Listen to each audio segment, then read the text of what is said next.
নমস্কার। আবার চলে এলাম রবিবারের ঠিক সকাল 10টায় সত্যি ভূতের গল্প নিয়ে। আজকের গল্প শ্রদ্ধেয় লেখক মঞ্জিল সেনের কলমে ভয়। লেখক এবং লেখকের পরিবারবর্গকে আমার শ্রদ্ধাসহ প্রণাম জানিয়ে শুরু করছি আজকের ভৌতিক গল্প ভয়। বাইরে ঝমঝম করে বৃষ্টি পড়ছিল, শ্রাবণের অঝোর ধারা। কমলেশের বৈঠকখানা ঘরে আমরা কয়েকজন গোল হয়ে বসে তাস খেলছিলাম। Auction bridge. আমরা কেউই পাকা তাসুরে নই, তাই অকশন ব্রিজটাই পছন্দ করি। এই ব্যাপারে কমলেশের উৎসাহটাই সবচেয়ে বেশি, আর সবচেয়ে বেশি বকুনিও খায় ও গোল খেলার জন্য। বন্ধুপত্নী একটা বড় জামবাটি ভর্তি তেলমুড়ি দিয়ে গেল, সঙ্গে বেশ গরম গরম পেঁয়াজি, সঙ্গে পাঁপড় ভাজা। কাঁচা লঙ্কা তো ছিলই। দেখতে দেখতে বাটি খালি। আর কমলেশদের বিরুদ্ধে আবার আমরা একটা রাবার পেলাম। কমলেশের পার্টনার হেমাঙ্গ ওকে এই মারে কি সেই মারে অবস্থা। সত্যি ও বেচারা কিছুতেই তাসের হিসেব রাখতেই পারে না, অথচ ওকে খেলা থেকে বাদও দেওয়া যায় না। আমি ঘড়ি দেখলাম, তখন রাত 8টা বাজে। এদিকে বৃষ্টি থামারও আর নাম নেই। অনন্ত ছিল আমার পার্টনার। ও বলল, ধুর, আর তাস খেলতে ভালো লাগছে না। এই বর্ষায় জম্পেশ করে কেউ যদি একটা ভূতের গল্প বলে তবে বেশ জমতো ভালো। ওর কথায় আমরা সবাই সায় দিলাম। কমলেশ ভেতরে গিয়ে আরও এক প্রস্ত চায়ের কথা বলে এলো, কিন্তু গল্পটা বলবে কে? আমরা সবাই এর মুখের দিকে তাকালাম। নবেন্দু এতক্ষণ চুপচাপ একটা বই পড়ছিল। ও এই আড্ডায় আসে, তবে তাস খেলতে নয়, স্রেফ আড্ডা দিতে। আমরা তাসে মেতে উঠলে ও কিছুক্ষণ খেলা দেখে, আর তারপর এটা ওটা বই নিয়ে ও পড়তে বসে যায়। বই পড়া ওর বেশ শখ। বাড়িতে ছোটোখাটো একটা লাইব্রেরিও বানিয়ে নিয়েছে। বাংলা ইংরেজি দু রকমেই ভালো সংগ্রহ আছে ওর কাছে।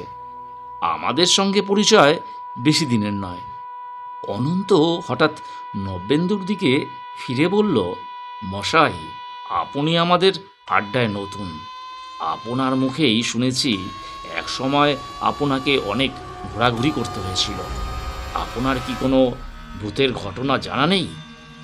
আচমকা এমন প্রশ্নে নবেন্দু যেন একটু থতমত খেল। তারপর বইটা মুড়ে পাশে রেখে মৃদু হেসে বলল, ভূতের সঙ্গে আমার কখনো মুলাকাত হয়নি, তবে এক সময় একটা পরিবেশে খুব ভয়ও পেয়েছিলাম। মানে যাকে বলে ঘোর আতঙ্ক। সেই ঘটনাই যদি শুনতে চান আমি তাহলে বলতে পারি। সেই ভালো, সেই ভালো, হেমাঙ্গ বলে উঠল। কমলেশকে নিয়ে তাস খেলার চাইতে সেটা নিশ্চয়ই অনেক বেশি ইন্টারেস্টিং হবে। কমলেশ কিন্তু নির্বিকার। ও ওরকমই শত বকাঝকাতেও মেজাজ কিন্তু একদমই হারায় না। এরই মাঝে চাও এসে গেল। এবার কিন্তু মুড়ি বা পেঁয়াজি নয়, গরম গরম একেবারে ডালের বড়া। কমলেশের বউ যাকে বলে পারফেক্ট হোস্টেস। এতটুকু রাগ বিরক্তি তার মধ্যেই নেই। স্বামীর বন্ধুদের খাইয়েই যেন সে ভীষণ আনন্দ পায়। আমাদের মজলিসটা ওদের বাড়িতে বসার সেটাই ছিল আমাদের প্রধান কারণ। আর সেজন্যে বারবার ভুল করলেও কমলেশকে খেলা থেকে বাদ দেওয়াই যায় না। চায়ে চুমুক দিয়ে আর গোটা দুই বড়া মুখে পড়ে চিবোতে চিবোতে নবেন্দু সবার মুখের ওপর একবার দৃষ্টি বুলিয়ে নিল। তারপর শুরু করল, আমার বয়স তখন ওই 20-21। বিয়ে পরীক্ষা দিয়েছি, রেজাল্ট বেরোতে মাস 2 দেরি আছে। ভাবলাম কলকাতায় বসে না থেকে কোথাও ঘুরে এলেই বেশ হয়। আমার মেজো মামা তখন বিহারের এক জায়গায় ফরেস্ট অফিসার ছিলেন। তিনি আমাকে পরীক্ষার পর যেতে লিখেছিলেন। মস্ত এক জঙ্গলের ধারে বাংলো, খুব চমৎকার নাকি তার কোয়ার্টার। হাতি, হরিণ, বুনো শুয়োর, খরগোশ এসবের নাকি কোনো অভাবই নেই। আর আছে অসংখ্য পাখি আর ময়ূর, তবে বাঘ ভাল্লুক সেখানে নেই। মামাবাবু লিখেছিলেন যদি যাই তবে তাকে যেন আগে একটা তার করে দেই। তিনি স্টেশনে লোক পাঠাবেন। স্টেশন থেকে তার বাংলো নাকি 7-8 মাইলের কম নয়। যখনকার কথা বলছি তখন স্টেশনে যানবাহন বলতে কিছুই ছিল না, একমাত্র ওই গরুর গাড়ি ছাড়া। ছোট স্টেশন। ভাবলাম হঠাৎ গিয়ে মামাবাবুকে চমকে দেব, তাই তাকে চিঠি বা তারে আমার জানাবার কোনো প্রয়োজন মনে করলাম না। বাড়িতে মা বাবাকে অবশ্যই সে কথা বললাম না। তারা জানতেন যে ওখানে আমি যাচ্ছি, তা মামাবাবুকে অবশ্যই জানিয়েছি। মা আবার মামিমা আর আমার মামাতো বোনের জন্য শাড়ি, জামা, আর মামাবাবুর জন্য এক বাক্স কড়া পাকের সন্দেশ দিয়ে দিলেন। একটা ব্যাগের মধ্যে আমি সব গুছিয়ে নিলাম, আমার জামা কাপড় আর ওই টুকিটাকি জিনিস পর্যন্ত। রাত্রের ট্রেন। পরদিন স্টেশনে যখন পৌঁছলাম তখন সূর্য মাথার ওপর। মা সঙ্গে খাবার দিয়ে দিয়েছিলেন তাই রক্ষে। ধারে কাছে কোনো খাবার দোকানও চোখে পড়ল না। একেবারেই জংলা গ্রাম। কয়েকজন দেহাতি মানুষ চোখে পড়ল। তাদের কাছে পথের আমি খোঁজ নিলাম। ফরেস্ট অফিসারের বাংলো সবাই চেনে। বনের ভেতর দিয়ে গেলে পথ সংক্ষেপে হবে ঠিকই, তবে সবাই আমাকে ঘুরপথে যাবার পরামর্শ দিল। বনের মধ্যে পথ হারিয়ে যাবার নাকি ভীষণ ভয় আছে, বিশেষ করে যারা এখানকার পথঘাট একদম চেনেন না। তাদের পক্ষে এই ঘুরপথটাই বেশ নিরাপদ। আমি ভেবে দেখলাম ঘুরপথে মামাবাবুর বাংলোয় পৌঁছতে সন্ধে হয়ে যাবে, আর বনের ভেতর দিয়ে গেলে বিকেলই পৌঁছে যাব। বনের মধ্যে পথ হারাবার কি আছে তা আমার মাথায় ঢুকলো না। আমার তখন তরুণ বয়স, ভরা সাহস। আমি হেঁটেই রওনা দিলাম। স্টেশনে একটা গরুর গাড়ি ছিল, কিন্তু সেটা যাবে আমার উল্টো পথে। তাছাড়া অমন জনবসতি বিরল গ্রাম অঞ্চলে মানুষ গাড়ি ঘোড়ার ওপর নির্ভর করে না। মাইলের পর মাইল মানুষ হেঁটেই যায়, ওটাই ওদের অভ্যেস। এমনকি 10-12 বছরের ছেলেমেয়েরাও ওই মাইলের পর মাইল হেঁটেই যাতায়াত করে। মামাবাবুর কাছে শুনেছিলাম বনটা উত্তর দক্ষিণে বিস্তৃত, পূর্ব পশ্চিমে তেমন নাকি নয়, মাইল 3-4 হবে। আমাকে বন পেরিয়ে ওই পশ্চিম দিকে যেতে হবে, ওখানেই ফরেস্ট বাংলো। আমি হিসেব করে দেখলাম পূব দিক থেকে নাক বরাবর সোজা হাঁটলে আমি বন পেরিয়ে সেখানে ঠিক পৌঁছতে পারবো। পথ ভুল হবার কোনো সম্ভাবনাই থাকবে না। ব্যাগটা পিঠে ঝুলিয়ে আমি হাঁটা শুরু করলাম। হাতে একটা মোটা লাঠিও নিয়ে নিলাম। বনের ব্যাপার, একেবারে নিরস্ত্র থাকা তো উচিত নয়। জোর কদমে হাঁটছিলুম আমি, তবে বনের সীমানায় পৌঁছতে বেশ সময় লেগে গেল। হাত ঘড়িতে দেখলাম তখন 2:30 বাজে। তখনও বেলা অনেক আছে। সন্ধ্যের আগেই আমি মামাবাবুর বাংলোয় ঠিক পৌঁছতে পারবো। তাকে আমি ঠিক অবাক করে দেবই। যেমন ভেবেছিলাম তেমন পশ্চিম দিক অর্থাৎ বনের ভেতর দিয়ে সিধে পথ ধরলাম। বন প্রথম দিকে একটু পাতলা, কিন্তু ক্রমেই গভীর হয়েছে। কত রকম গাছ, সব আমি চিনিও না। বিশাল বিশাল গাছ, অসংখ্য ডালপালা নিয়ে দাঁড়িয়ে আছে। অনেক জায়গায় সূর্যের আলো মাটিতেও পৌঁছয় না। দিনের বেলাতেই যেন অন্ধকার। এবার আমি আমার ভুল বুঝলাম, সঙ্গে টর্চও নেই। দিকভ্রম হবার সম্ভাবনা এড়িয়েও দেওয়া যাচ্ছে না। এই জন্যই বোধহয় ওখানকার মানুষ আমাকে বনের ভেতর দিয়ে যেতে মানা করেছিল। ওদের কথা শুনলেই ভাবছি বোধহয় ভালোই ছিল। যা হোক, আমি তো দম্বার পাত্র নই, এগিয়ে চললাম। প্রায় আধ ঘন্টা হাঁটার পর যেখানে পৌঁছলাম, মনে হলো সে জায়গাটা আগেও দেখেছি। ভালো করে লক্ষ্য করে দেখলাম একটা শিরীষ গাছ, তার বাকলের কিছুটা চাছা। এটা তো আমি আগেই দেখেছিলাম, তবে কি ঘুরে ফিরে একই জায়গায় এসেছি? সোজা না হেঁটে গোল হয়ে ঘুরছি। প্রথমে খুব মজা হলো, একচোট হেসে নিলাম। তারপর অন্য পথ ধরলাম।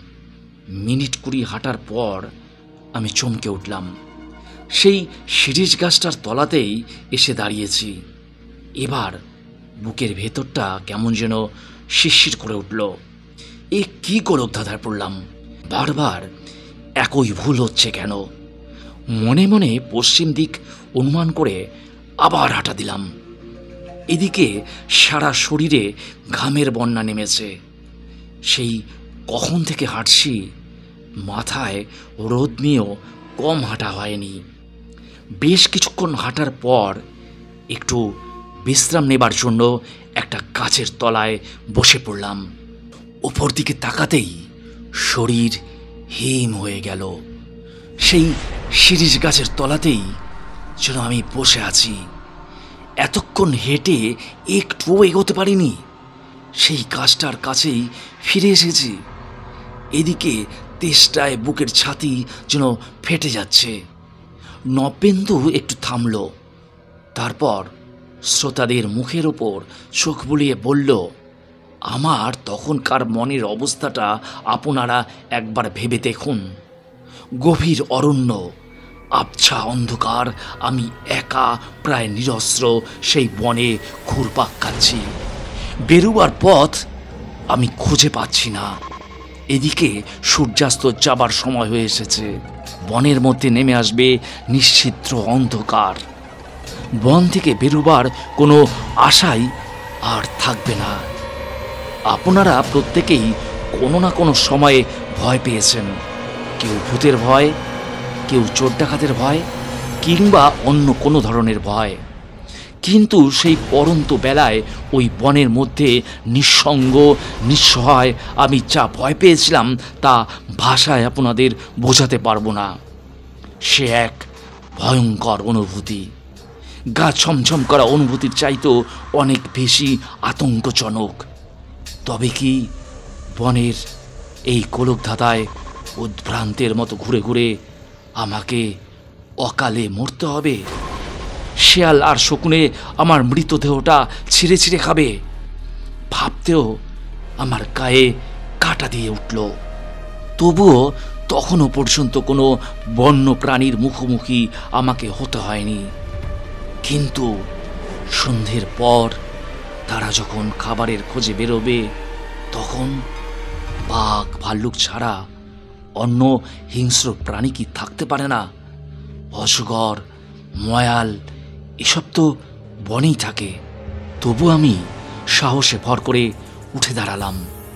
বন পেরোবার আর চেষ্টা নয়, বরং যেদিক থেকে এসেছি সেদিকেই ফিরে যাই। প্রাণে তো বাঁচব, সেই মতো উল্টো দিকে হাঁটা দিলাম। আধ ঘন্টা পরে দেখলাম আমি সেই শিরীষ গাছটার তলাতেই আবার এসে দাঁড়িয়েছি। সূর্য বোধহয় সেই সময় অস্ত গেল, কারণ ঝপ করে গাঢ় অন্ধকার নেমে এলো। ঠিক তখনই মাথার ওপর কর্কশ্বরে একটা পাখি ডেকে উঠল। তার ডাক মেলাতে না মেলাতেই কয়েকটা শেয়াল একসঙ্গে জানিয়ে দিল এবার শুরু হলো বন্য প্রাণীদের বিচরণের সময়। আমার সমস্ত সংযম এবার ভেঙে পড়ল। মাটিতে লুটিয়ে পড়ে দুহাত মুখে ঢেকে আমি হাউ হাউ করে কাঁদতে লাগলাম। কি অসহায় আমি! কেউ নেই আমাকে এই ভয়াল পরিস্থিতি থেকে উদ্ধার করে। মামাবাবু জানতেও পারবেন না। দুশ্চিন্তায় ভয়ে আমি বোধহয় অজ্ঞানী হয়ে গেছিলাম। হঠাৎ মানুষের গলা শুনে ধর্মর করে আমি উঠে বসলাম। তারপর নতুন করে সংখ্যালাম। আমাকে ঘিরে রয়েছে কয়েকজন মানুষ। তাদের চেহারা আর বেশভূষা দেখে বুঝতে পারলাম তারা সবাই আদিবাসী। তাদের একজনের কাছে একটা মশাল ছিল। আমাকে তারা ওখানে অমন অবস্থায় দেখে অবাকই হয়েছিল। আমি যেন প্রাণ ফিরে পেলাম। তাদের বোঝালাম আমি পথ হারিয়ে ফেলেছি, ফরেস্ট অফিসারের বাংলোয় যাব। ওরা ওই বনের আশেপাশেই থাকে। সারাদিন কাজকর্মের পর নিজেদের ডেরায় ফিরছিল। বনের সঙ্গে ওদের বেশ নারীর যোগ। আমাকে ওরা মামাবাবুর বাংলোয় পৌঁছে দিল। মামাবাবু অনেক করে বলা সত্ত্বেও একটা পয়সাও ওরা নিল না। শুধু বলল জঙ্গলবাবু ওদের একদিন ভাত মাংস খাইয়ে দিলেই ওরা খুশি হবে। ওদের মুখেই শুনলাম বনে এক ভুকিনি আছে। পথ না জানা কোনো পথিক বনের ভেতর ঢুকলে তাকে সেই ঘুরিয়ে মারে। গোলকধাঁধায় পড়ে সে আর বেরোতে পারে না। তারপর একসময় ক্লান্ত ক্ষুধার্ত পথিকের রক্ত চুষে খায় সেই ডাকিনী। উপজাতিরা তাকে সন্তুষ্ট করার জন্য প্রতি অমাবস্যার রাতে তার উদ্দেশ্যে মুরগি, হাঁস এসব বলি দেয়। যে শিরিষ গাছটার কাছে বারবার আমি ফিরে আসছিলাম, সেই গাছের তলাতেই নাকি বলি দেওয়া হয়। আমার জোর বরাত, তাই ওরা সেই সময় এসে পড়েছিল, নইলে অন্যান্য হতভাগ্য পথিকের মতো আমাকেও শুকিয়ে মরতে হতো। এটা অবশ্যই ওদের কথা। একটু দম নিয়ে নবেন্দু বলল, আজকের বিজ্ঞানের যুগে এসব কথা কেউ বিশ্বাস করবে না, কিন্তু এখনো মাঝে মাঝে আমি স্বপ্ন দেখি সেই বনের মধ্যে পথ হারিয়ে আমি ঘুরে মরছি, আর ভয়ে আতঙ্কে আমার জন্য দম বন্ধ হয়ে আসছে। নবেন্দু তার কাহিনী শেষ করল। বাইরে বৃষ্টিও ততক্ষণে ধরে এসেছে। নমস্কার, মঞ্জিল সেনের কলমে ভৌতিক গল্প ভয় গল্পটি আমার কণ্ঠে যদি এতটুকু ভালো লেগে থাকে তাহলে অবশ্যই একটি করে লাইক এবং শেয়ার করতে ভুলবেন না। আর এভাবেই আমার পাশে থাকবেন সব সময়। সকলে সুস্থ থাকবেন, ভালো থাকবেন।